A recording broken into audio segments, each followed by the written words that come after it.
I think we're going to war for real. I'll tell you one little story that I probably have never told anybody before.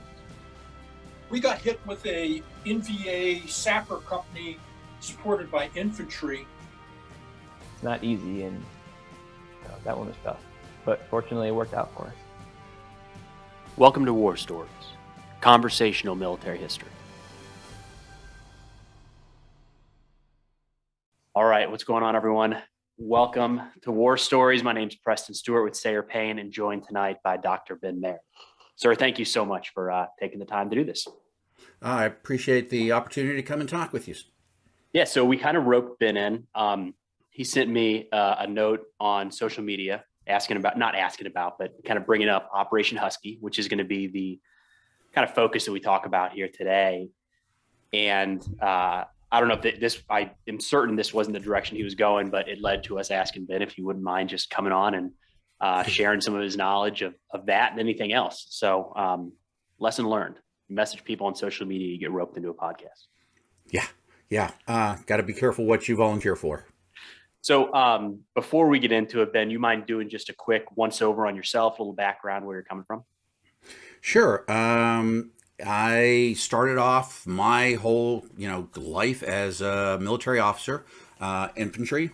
Went through your normal Fort Benning round of bringing in infantry officers basic, airborne school, ranger school, all of that stuff that you go to, off to Germany, and got out in '94 as a FAO after having commanded during the first Gulf Infantry Company in the 9th ID in the first Gulf War.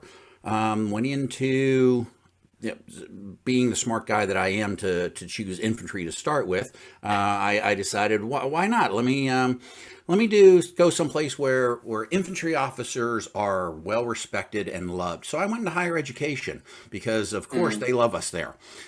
Spent 20 years there, a little over 20 years there, and just decided it was time to leave, time to go because I was bored. So I once again put on my smart cap and got into data science, which is what I do now, artificial intelligence and machine learning. Still going back to my roots as a history and political science professor. Love history, and going back to my roots in military because I was a brat as well. It's been my whole life. That's where I have been, caught on to the work that you guys are doing. And as you said, I reached out to you, and here we are today. Love it. So we're recording this March 7th. So there's obviously a lot going on in the world, in Eastern Europe. Ben, coming from the Cold War era, I think that's what Cold Warrior is the term. Cold War warrior. Yes, Cold that's War right. Warrior. Yes. Did you ever have, we're going to try to avoid going down a big rabbit hole here, but was there ever a time in your career where you thought a conflict like this could kick off? Was it ever that realistic? When we first talked, the three of us first talked a couple of weeks ago, I had mentioned to you that at the time when I came in, which was 83, I was class of 83, the place to be was Fulda. The place to be was the Fulda Gap in Germany. And I volunteered for that. You went to be mech infantry. If you weren't in Fulda, then the only other place to be was the Berlin Brigade. That was the front line, if you will. Things that we understand, the army that exists today that you guys have gone through is not the same. Right. So do I think that, or had I ever thought that a war like this would take place? Oh yeah, absolutely. This is the war that we prepared for. This is the war that I did all the stuff that I did as a mechanized infantry platoon leader, tow platoon leader, all the way up. This is the war that I was trained for in International Long Range Reconnaissance and Patrol School, both basic and advanced course, and for Long Range Interdiction course, which I don't think it's called Long Range Interdiction anymore. Is it? Long Range Interdiction. The term sounds familiar, but I don't think it's from I think it's from some of these books, maybe. is why it sounds Yeah. That's sniper school. That was before. Arslick. What's Was that? Arslick, does that sound familiar? No. Maybe people, Arslick, I think, is maybe what you're talking about. Now, it's still too high speed for me, but that sort of advanced infantry, because I do remember that term down there, sniper related infantry school, that time frame, and Arslick was the term back then. It was also the time that we were attempting to resurrect the long range reconnaissance patrol concept that we saw in Vietnam. They were bringing it back into, at least testing it in non-ranger units. And yes, this was the war that the Cold War was what we were prepared to do. We knew in 3rd Armored Division, in our sector, our GDP, General Defensive Plan sector, that we were just speed bumps. Sure. We all we were there for was to slow the Russians down before they got into the Frankfurt Wiesbaden area, which was a straight shot. So yeah, and as we talked about previously, it looks like you guys are going to see what came out of the Cold War and now going back into the Cold War. It's a much different type of warfare. I hope it doesn't get into a hot war. Where Right. we're at. It's interesting because, and I promise for anybody interested in Operation Husky, we are going to spend the majority of the time on this, but it's very hard not to talk about the Ukraine war. And it's interesting, the anxiousness that surrounds the conflict when there's nuclear weapons involved. That's not something that I am familiar with because it's just not been a part of our career. That has, I mean, yes, North Korea has tested some weapons over the years and tensions escalate, but now when we're talking about NATO potentially getting involved, or I shouldn't say that, there's always that debate, is NATO going to do something? And you see the real deterrence that nuclear weapons have. So it's kind of, in a weird way, like, I'll just speak for myself. I don't know if Sayre feels the same way, but it's like we're getting a taste of the Cold War that we didn't really experience. Your the nuclear aspect, and we used to call it NBC. Nuclear, biological, and chemical. I understand that's changed. The nuclear part was never really a concern, in fairness. When you start throwing nukes around a battlefield, even tactical nukes, there's nothing to really worry about. It's over. It's quick. You're annihilated. The force is annihilated. That's not the scary part. The scary part, and where Russia has a history of using in Afghanistan, and I'm waiting to see it being done here, are the chemical. That's the frightening stuff. They use chemicals in Afghanistan? They use chemicals in Afghanistan, and the chemical warfare is that's where the fear is for all of us were. I don't remember ever being on a field exercise on an FTX in Germany at the time where we weren't in MOP. I mean, we were at MOP level 3 or above all the time. And even when we were at Graf, being on the ranges, most of the ranges were done in MOP 4, which was okay in the winter because MOP is nice and comfortable in the winter, but it's not so happy in the dry and dust of the summer in either Graf or Hohenfels. But yeah, that was our uniform in the field was MOP. So for anyone not familiar with that, that's the protective layers: gloves, mask, jacket, pants, boots. Boots that protect from these various agents, or are supposed to protect from these gas mask. It's not comfortable. It's not comfortable just to put it on and stand there.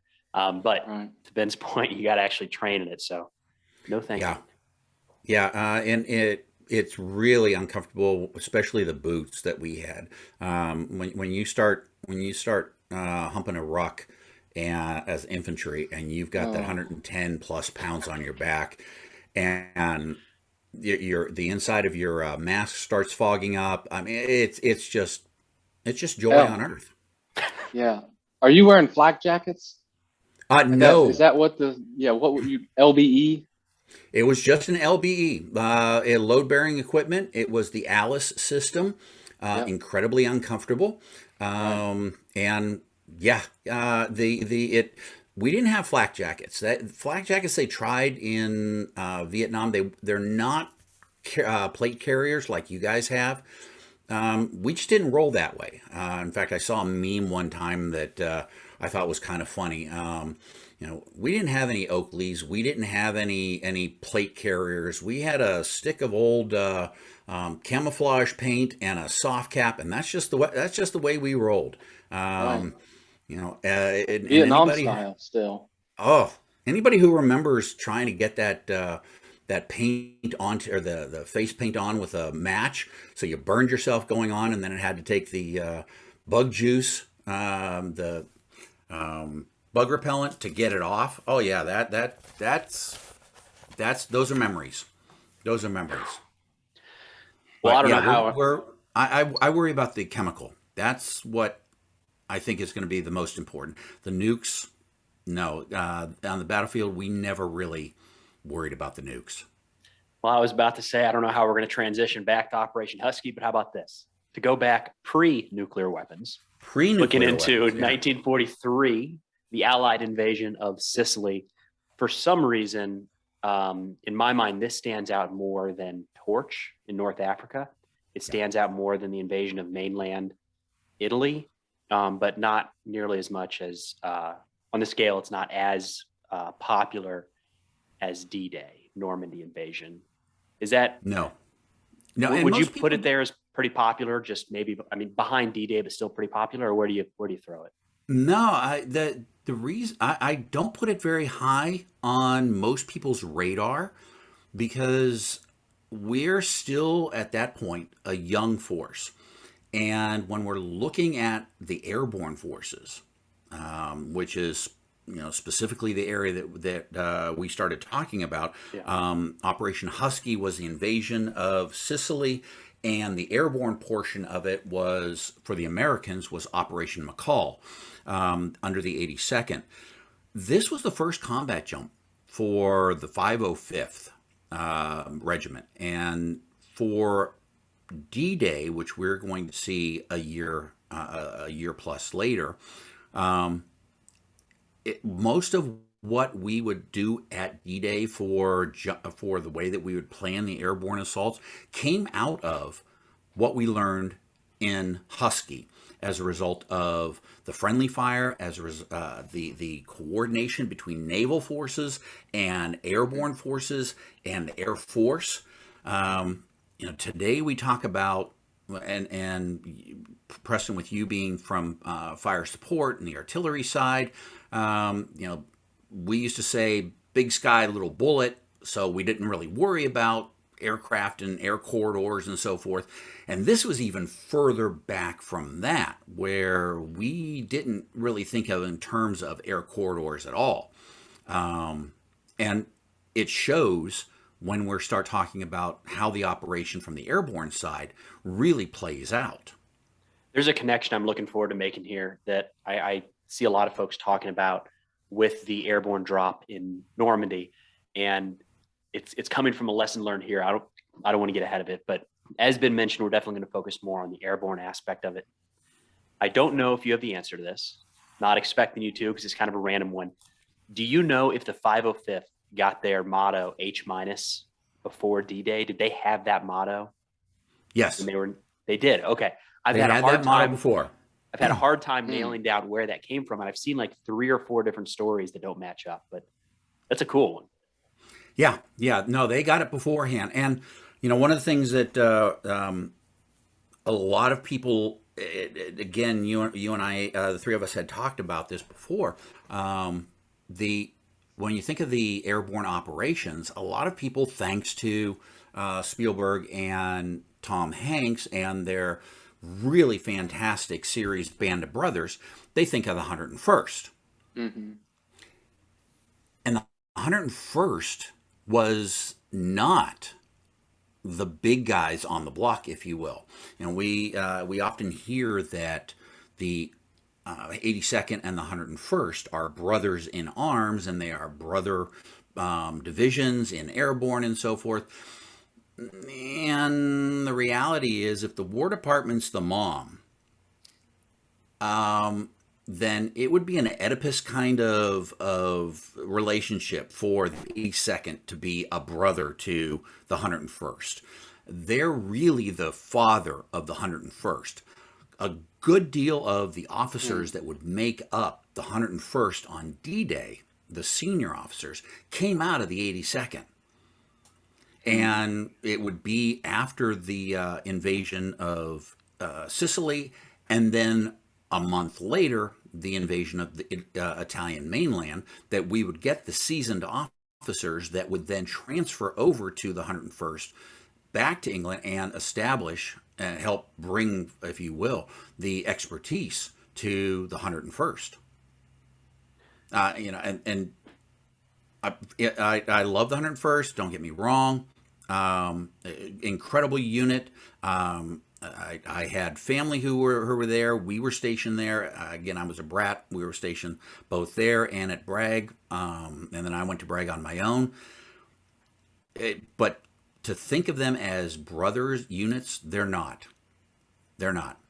And the 82nd has the pride for it. Where does it fit with the whole like airborne school and the pipeline? Are these guys, like the 82nd guys, are earlier, so they're all going through the schooling first? Is it all the same spot though, like Fort Benning, or did they have a Toccoa-like train-up facility similar to what 101st later did? Yes, they went. The first school was down at Benning, and that's where you received your jump training. That was, as it is today, it's just jump training. It just teaches you how to fall out of an aircraft while part of you is tied to it. The real training would come back up at Bragg, specifically at McCall, Camp McCall. And for anybody who's been to Camp McCall, it's a beautiful place. It's just a vacation in and of itself. I've been there, and I have to tell you, some of my best memories are from there. I can't tell if that's sarcasm or not. That sarcasm incredibly thick. Yes.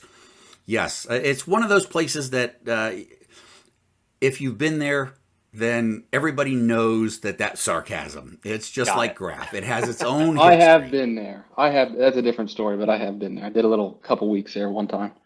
Okay.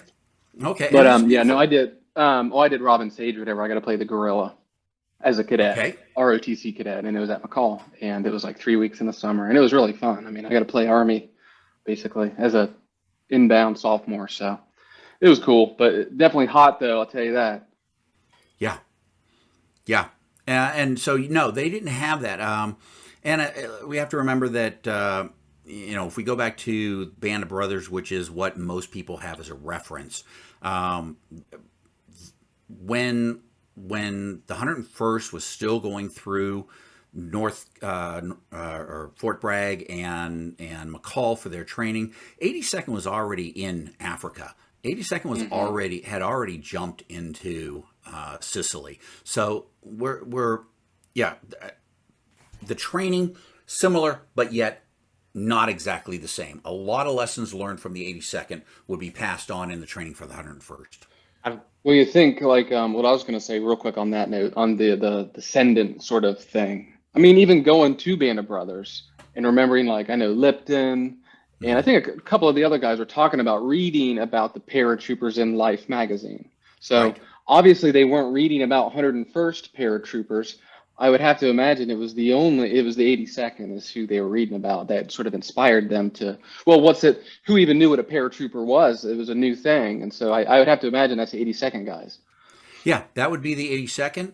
And we can't forget that a lot of what we learned, although we tested and were testing, most of the major militaries were at the time, the Russians and the Germans the Russians were definitely testing, a little different in their approach, but we had Crete that we looked to, and what the German Fallschirmjäger had done in Crete as a force, and what they could do.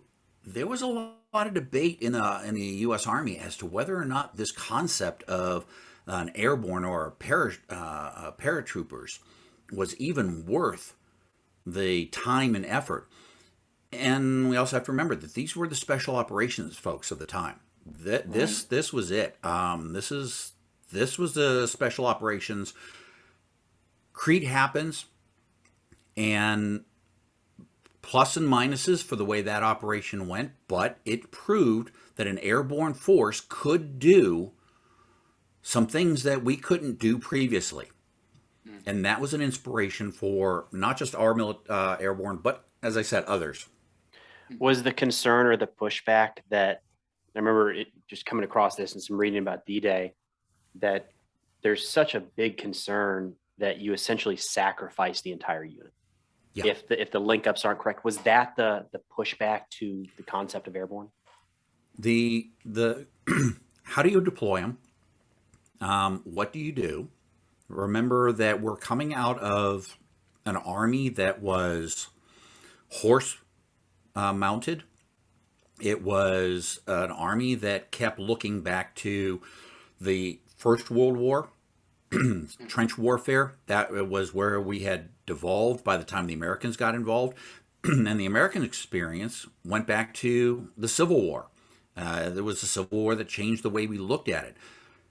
Much of the thinking among the senior officers was still that horse-based military. I mean, Patton, famous for it. Bradley, another great equestrian.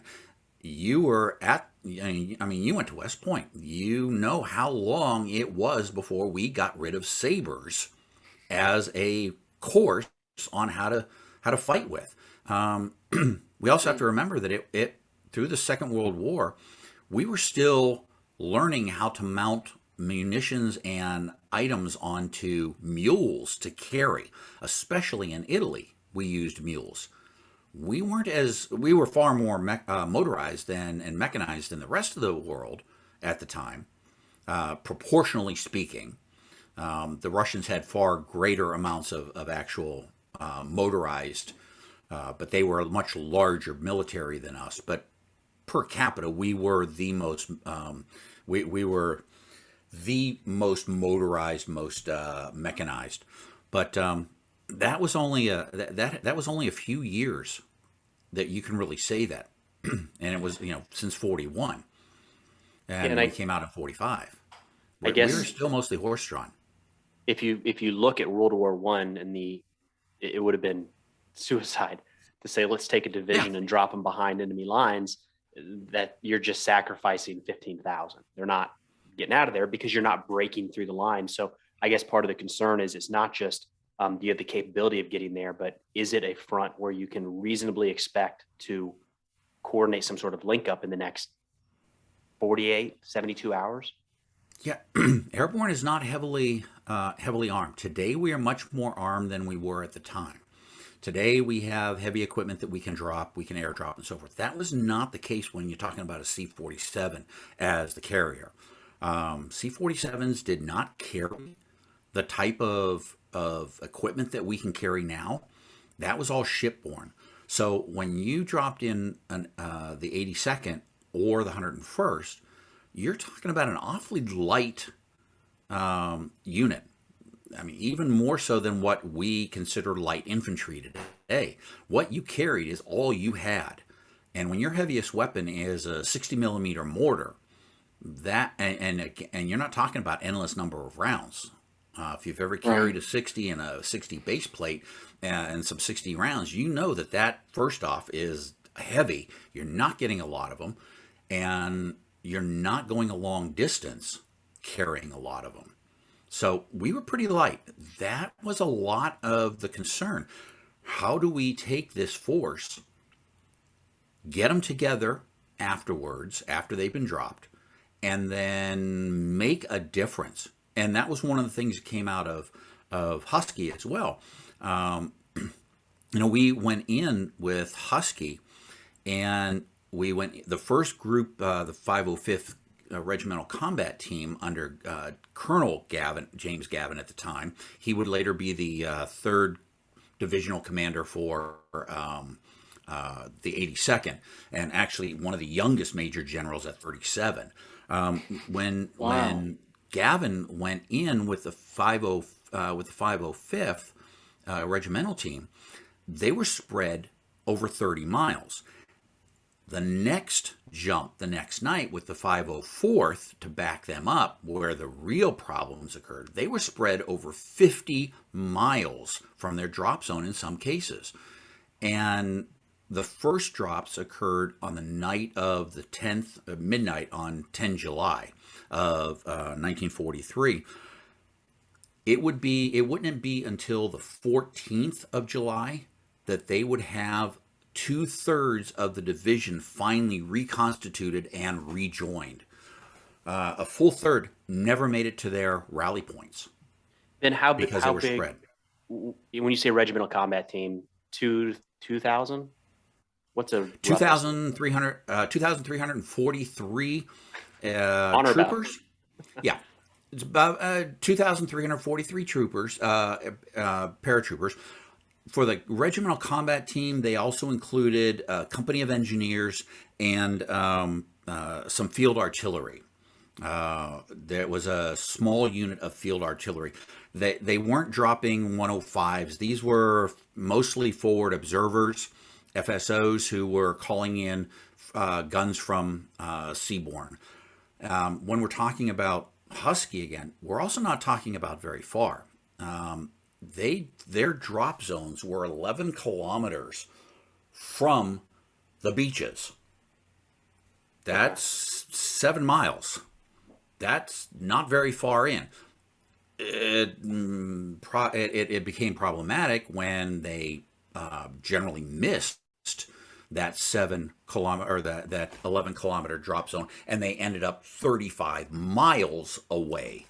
Yeah, we the regimental combat team went in, and it numbered close to 3,500 by the time we had all of the support and so forth that went in as well.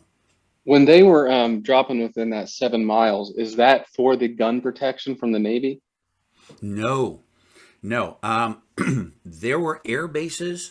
The way that the American sector was going, if you went from the left flank, you had the 3rd Infantry Division, and they were up near focusing on the beaches around the town of Licata, which is in the southern part of Sicily.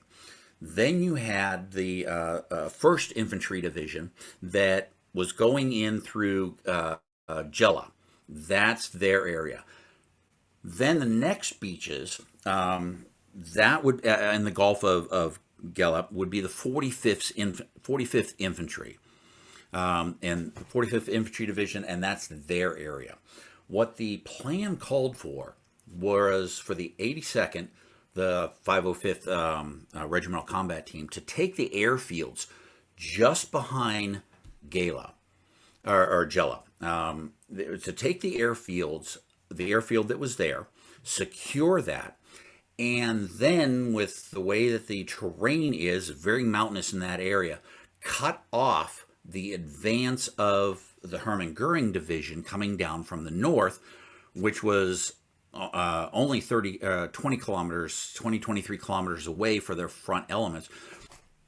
Produce a blocking action to hold the Hermann Goering Division from coming into the Gela area. There are 3 drop zones around the airfield.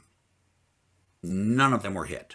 They completely missed all of them with the first jump.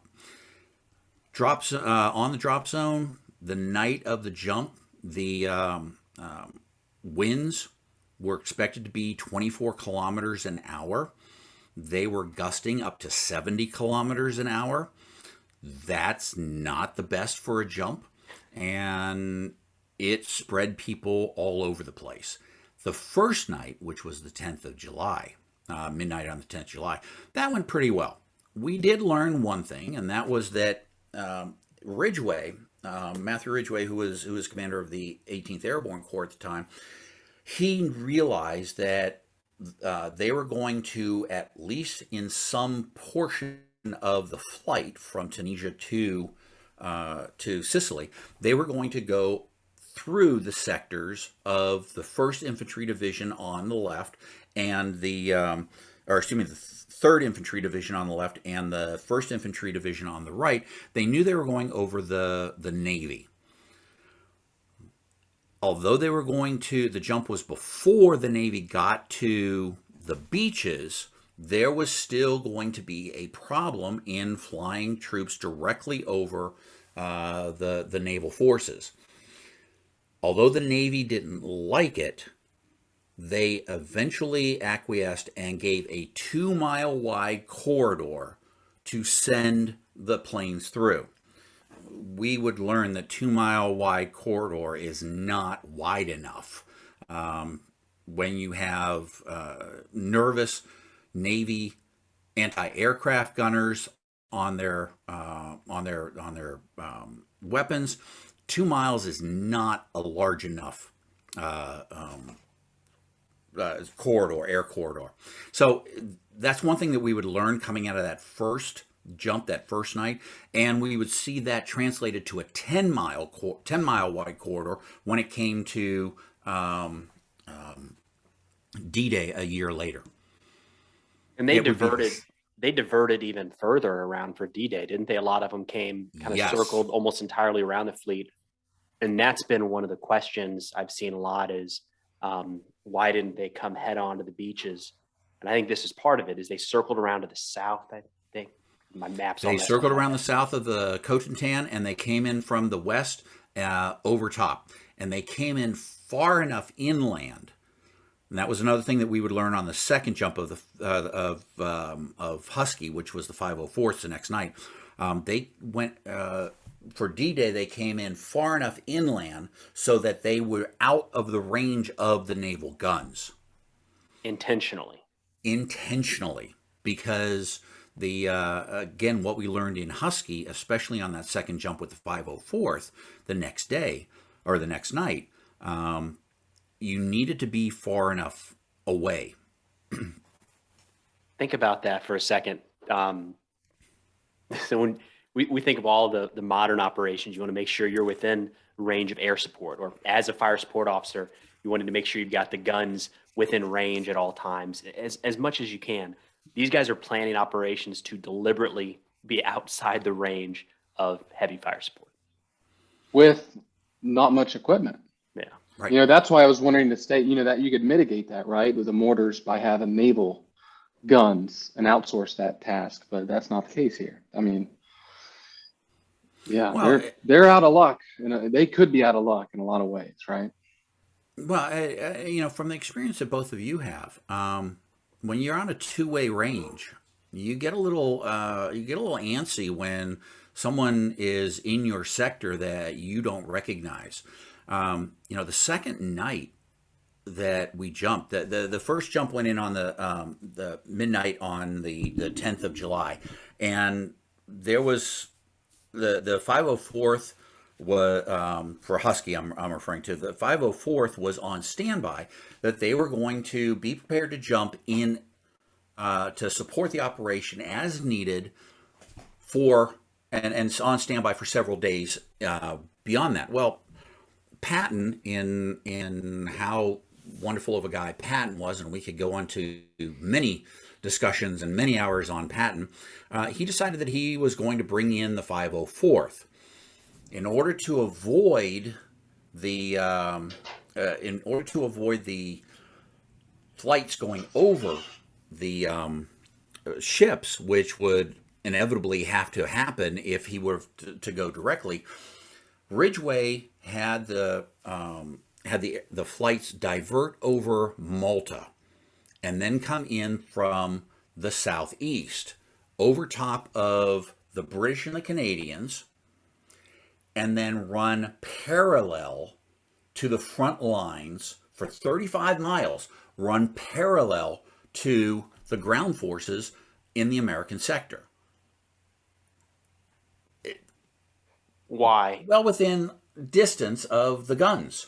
This was the only way that they had planned for it. Ridgway was opposed to this. Patton said, "Let's go and let's pull them in." number of different things happened. First off, that diversion to of the flights over to Malta and then bring them in through the southeast normally would have been probably a smart move. Luftwaffe had a whole different perspective on it. The Luftwaffe had been bombing coming from the southeast, going into support the Hermann Goering Division and the Italians from the southeast towards Sicily. Their last run, the Luftwaffe's last run, was at 21:56. That's when the last run ended, 9:56 at night. At 11:30, the Americans were supposed to come in. Well, between 10 o'clock and 11:30, hour and a half, not a lot of time when you've been on the shooting side. A lot of jumpy gunners as a result. Yeah. And when the planes first came over in the dark, they were supposed to go, the Navy was supposed to go guns silent at 10:30 and stay silent until 11:30. Or excuse me, from 11:30 to 12:30. 11:30 that they were supposed to go silent until 12:30. Unfortunately, the planes were 30 minutes early. So they came in before the gun silent window, which to the gunners meant these were not American planes. Oh, man. The other problem, these planes are coming in the dark, no flight lights, Right. there's no radio communication, there's no visuals at all.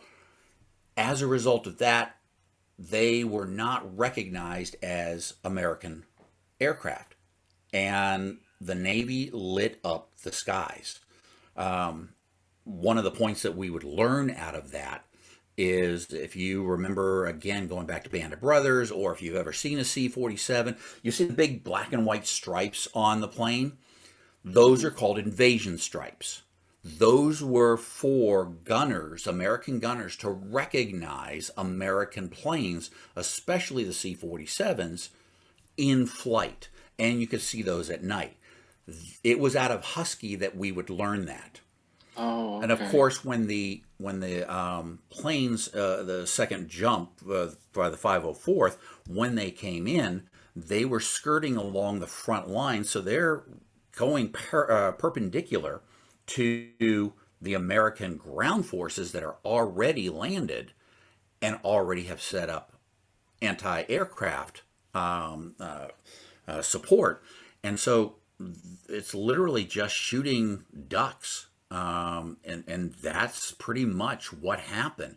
144 C-47s went out, and there was, I want to make sure that I have it correctly, there was a 42% air loss. 42% of the planes were lost out of that 144 as a result of this. Was this the kind of thing where somebody would have been held accountable for it, or is it so much in the phase of we're trying to learn this new type of warfare that it's almost, I don't mean this to make light of the losses, but almost an acceptable error? Interesting you should ask that, because on the 12th of July, remember the first jump was midnight on the 10th. The second jump was midnight on the 11th, and not only did Patton get to see it from his perch on the USS Monrovia, Ridgway got to see it because he was on the ground in Gela, and Omar Bradley got to see it because he was on the ground as well. He actually watched it happening. Well, on the 12th of July, on the Monrovia, Eisenhower had gone to talk to Patton. Patton was the commander of the American forces going in at that time, and Bradley worked for him. Eisenhower had gone to speak to actually dress down Patton, because Patton had become a bit troublesome in not reporting a lot of details and not reporting up things that he was doing to Ike. From accounts of those that were on the ship, addressing down was the gentle way of saying what Ike did to him. Well, that was on the 12th of July. At that time, Patton said nothing in their face-to-face to Ike about the fact that this had occurred. Ike would not find out about it until he arrived back in Tunisia, and then stuff really hit the fan because, again, everybody knew about it. When Ike got a hold of Patton to find out about it and to ask why he hadn't said anything, Patton said that it was a normal, inconsequential result of war. Ike had a very different perspective on that. And Ike said there will be someone held accountable. Well, investigation took place, and they found that there were so many breakdowns between communications. For example, on the 10th or on the morning of the 10th, the 507th or the 504th received the word to go that next night, the midnight on the or for the midnight jump on the 11th. They received that order at 8:39 in the morning. The Navy commander for U.S. forces, Vice Admiral Hewitt, he did not get the word about that until after 1700 that afternoon. So there was not enough time to alert the Navy forces that this was going to be taking place. There were problems with the air support. The British were not made aware of it. The Canadians were not made aware of it. There was a breakdown in communication. The Navy refused to make any promise to Ridgway to not shoot. So in essence, there were a lot of people that heads should have rolled and might have rolled, but there was just not one person where the breakdown occurred. It almost sounds like despite everyone's best effort, some paratroopers still made it on the ground. Yes, the paratroopers. There was a 10.7% loss of paratroopers as far as from air casualties. The difficulty is that in both of the jumps, first one being because of wind, second one because of them being shot at, the two forces, the two jumps were so spread out, they never really were able to bring themselves to a sizable force. At no time did the airborne forces ever have more than a company-sized unit operating. In most cases, there were 2- and 3-man units. And one of the things that came out of that operation was the fact that we would later hope for and see successfully in D-Day was training that the airborne forces had received of, if you don't and aren't able to link up as a consolidated force, then do as much damage as you can and disruption as you can. And that had a big effect on the Germans and the Italians, and with the whole area that they ended up being spread out over the Sicilian island. It did cause enough confusion to wrap up forces that otherwise would have gone down to the beaches and could have pushed the Americans off. It's just a very interesting, yeah. Well, I mean, they're making they're making it up as they go. Yeah. And it's like, you know, in an ideal world, they all land as a battalion and they go like traditional style, all marching together towards the enemy. But Right. at the same time, they're paratrooping in, which is new. And then you got to think on your feet and to think, yeah, you use what you have. So Yeah. that you would think, yeah, 2 to 3 man disruption, that would be, it's like counterinsurgency. It's super annoying and hard to deal with when you're a conventional force because they don't play by the rules. And that's the whole point of the confusion. So it just shows how when you were saying how they were special ops, that's definitely true. Especially, I didn't even know they were trying to secure the airfield. That definitely rings a bell with a airborne mission for special ops type folk. And yeah, that's what they were going after. Now, the interesting part, do you guys remember who was the counterpart, the British counterpart to Patton in the invasion of Sicily? Would have been Montgomery, I believe, correct? Montgomery, right. Montgomery went in through the north, and it was because of Operation Husky that we would see Montgomery use airborne very differently. His use of airborne was typified in Operation Market Garden. Daytime jump, all in close proximity, and that was Monty's way of using airborne based upon his experience of the airborne in Husky. Americans took it the other way. Americans, you saw what we learned out of it was that from the successes that we had, or that we could perceive out of the way that the operation unfolded in Husky, D-Day, go in at night, large area. Yeah, we didn't hit the drop zones by anything close, but the troops, once they hit the ground, began disruptive activities until they were able to bring things together. Very reminiscent and similar to what they did in Sicily. So the two commanders, American side, British side, and you see the differences on how they operated.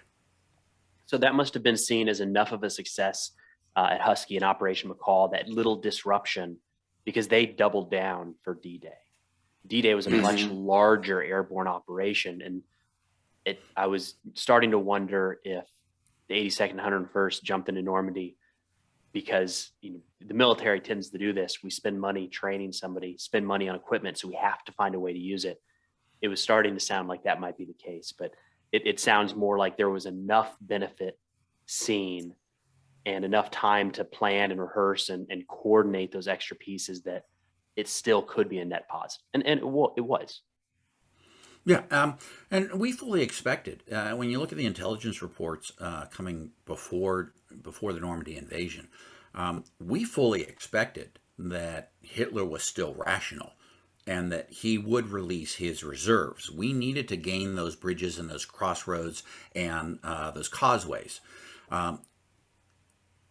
Thankfully, he wasn't, and he never released his reserves, contrary to what his military minds really wanted to do.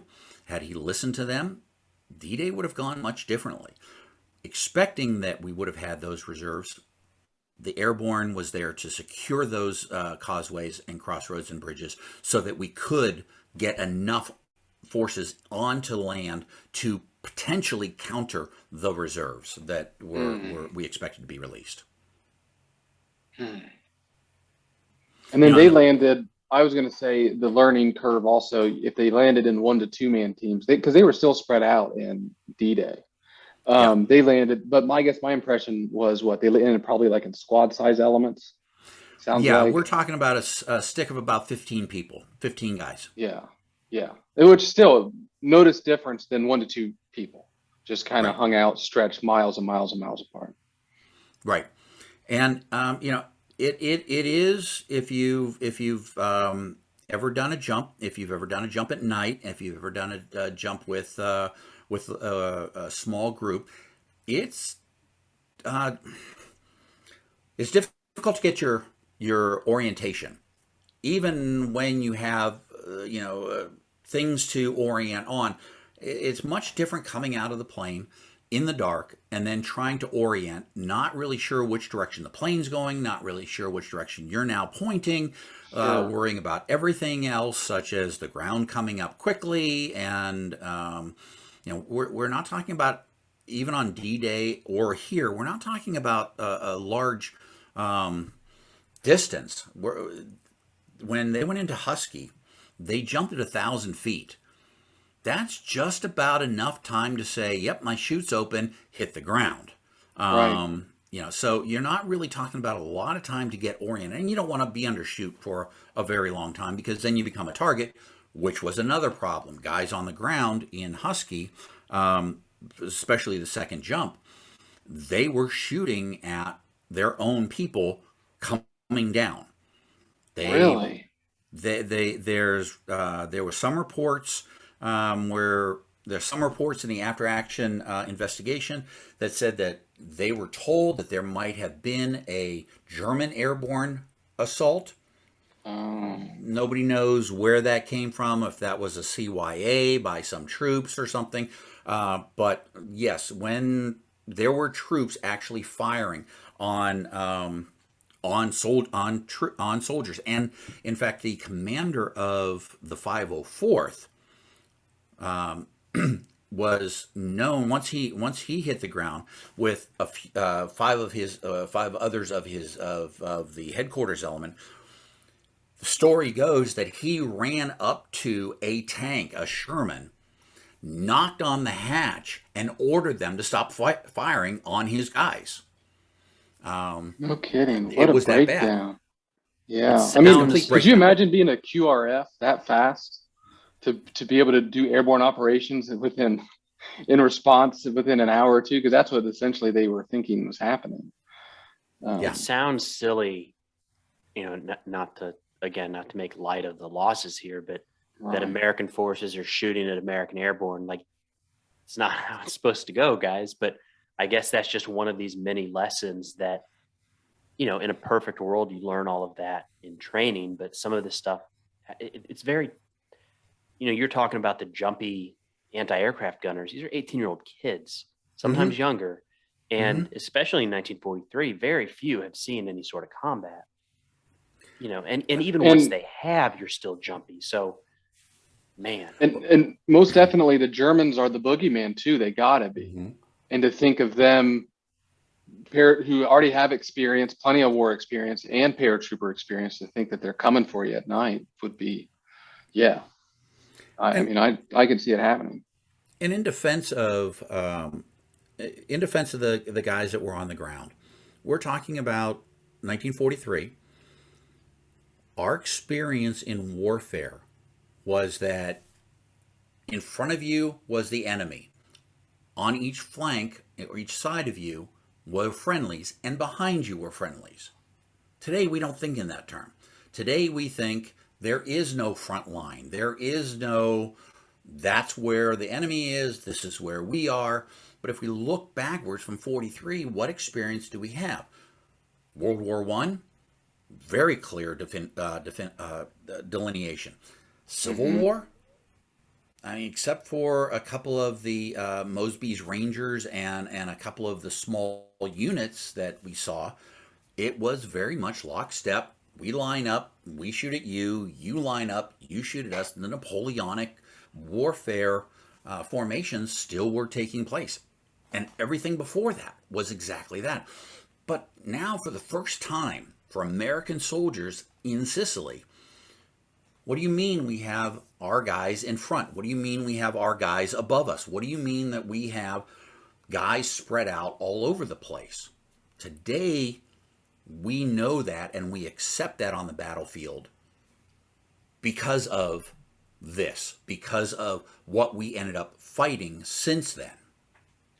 When you say it's the first combat jump, my mind immediately goes to the paratroopers in the back of the plane. Their heart's pounding. It's going to be the first time they're doing it. But it's also the first combat jump for those pilots, for the Navy, for the soldiers on the ground, for the landing craft operators. It's the first combat jump for everybody. And everybody has to experience this for the first time, including somebody falling from a parachute 100 meters away. You've never seen it before.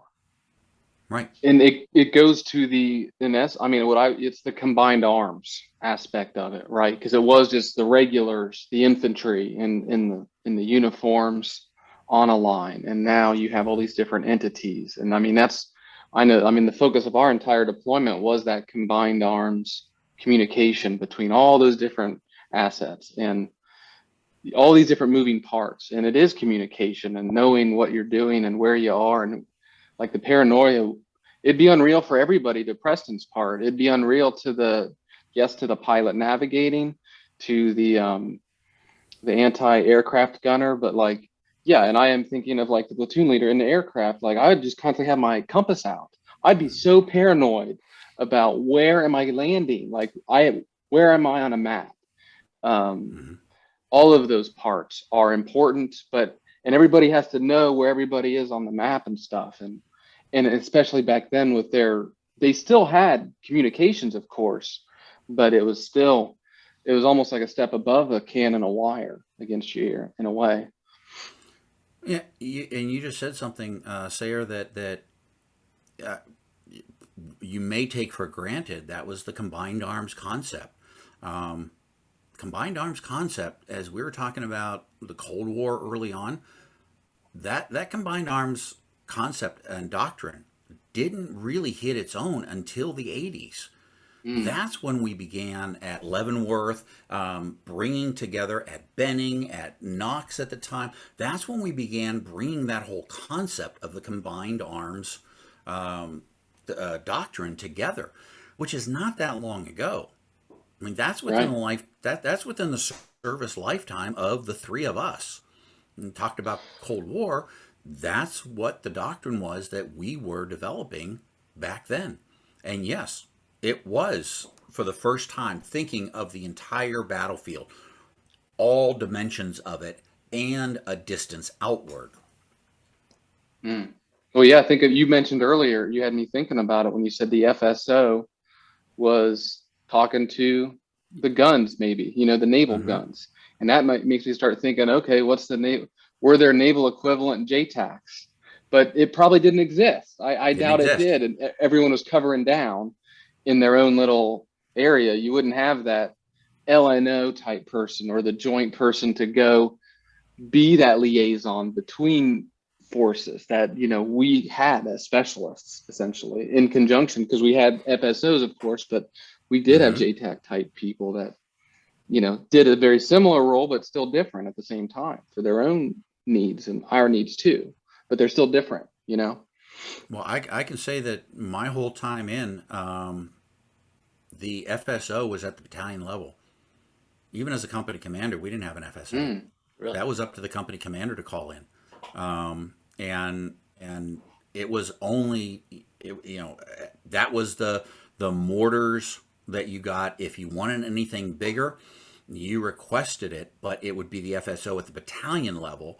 You had to do it on your own as a company commander, at least in the units that I was in Germany, and then at the time Fort Lewis, now Joint Base Lewis McChord. I will say, from infantry perspective, I was not aware of an FSO, really. Just doing my Benning thing and my ROTC stuff that I did with 7-8 or whatever it became later. I came in at the transition. I think when I graduated, it became a new FM. But anyway, it's probably similar to how you came up with, I would think, tactics wise, and MTO and all that sort of stuff. But yeah, like the concept of an FSO, I just don't.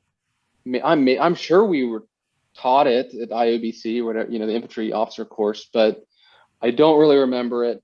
And it is just most definitely an FSO is such a force multiplier at the company level. Having one at the company level is just they do so much that you wouldn't think about, but it's just a real important role that was a big surprise to me, like in a good way, showing up to, like, let's say the real Army versus TRADOC and all that other learning environment stuff.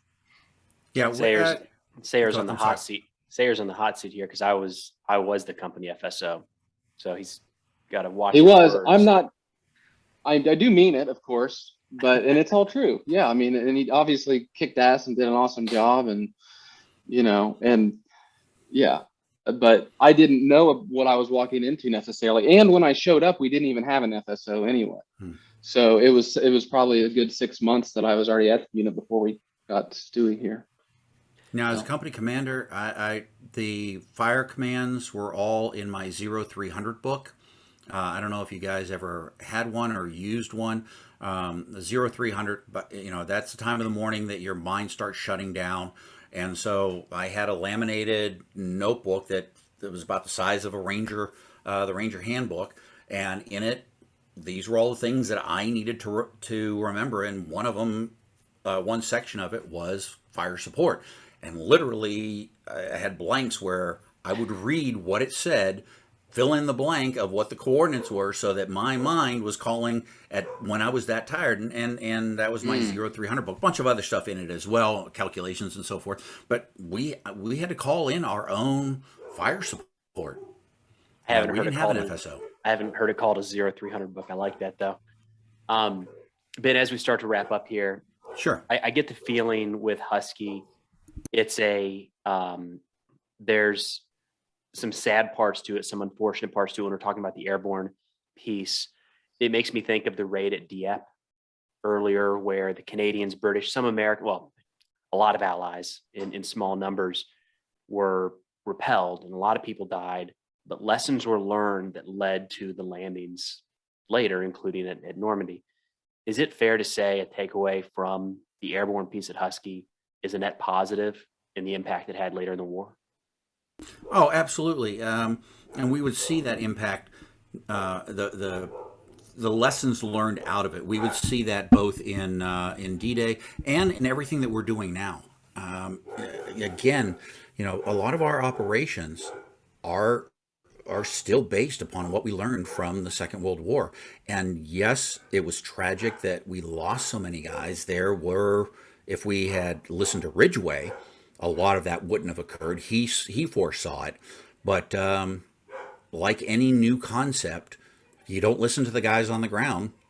You go with the guys that, fought the war 40 years earlier and, positive, definitely. We got a lot out of it, and we moved a lot further along as a result. And that's why, that sacrifice, mattered. It was a lot of people, but the fact, they gave their lives and we learned from it, right? And improved, and their deaths mattered. It had meaning. Yeah. And for those of your listeners who are interested in this, I get nothing from this. I'm not stumping for Ed in any way, but Ed Ruggiero has a book called Combat Jump. It's all about the combat operations of those of the 505th and the 504th on the 10th and the 11th. It goes into firsthand accounts. Again, it's Combat Jump by Ed Ruggiero, and well worth it if you're interested in looking at the earliest experience of the American Airborne. Awesome. I think I've got a book of his. That name sounds too familiar. I haven't read that one, but that name sounds very familiar. We'll put that book in the notes so anybody can look that up. Ben, thank you so much for taking the time to talk tonight. You took a lot of your time, and it sounds like you got some dogs that are looking for a little bit of attention there. The Amazon decided to show up, and so the guard dogs were on duty. I like to hear Good timing. That. Well, thank you so much again, and looking forward to staying in touch. Had a great time. Thank you so much. Take care. See you, Ben.